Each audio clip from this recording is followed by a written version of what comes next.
Has this ever happened to you? You're in a hurry because you're running late.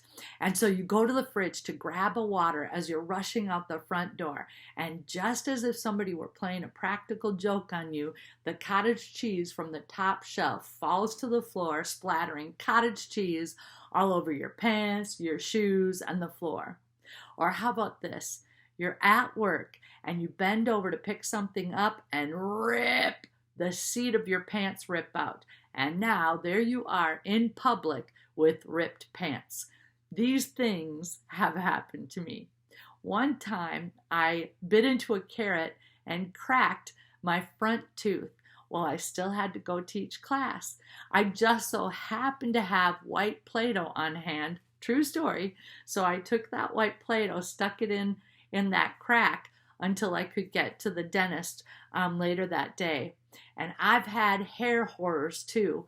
One time I came home platinum blonde, and Brian, who can be as honest as a 5-year-old kid, said, "You kind of look like a witch, Terry."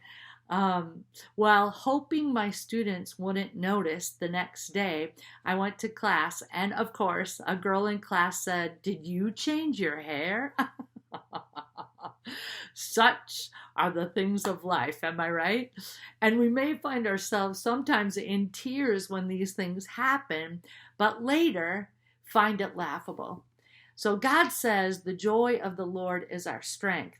And in Proverbs 17:22, it says, "A joyful heart is good medicine, and the cheerful heart has a continual feast."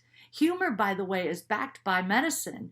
Dr. Bega, a neurologist, says comedy improves focus, reduces stress, and increases compassion, to name just a few things. When Billy was losing his hair during chemotherapy treatments, it came out in clumps, so it kind of looked funny. Well, as anyone who has ever experienced tragedy knows, you can't cry all the time, so you find things to laugh about.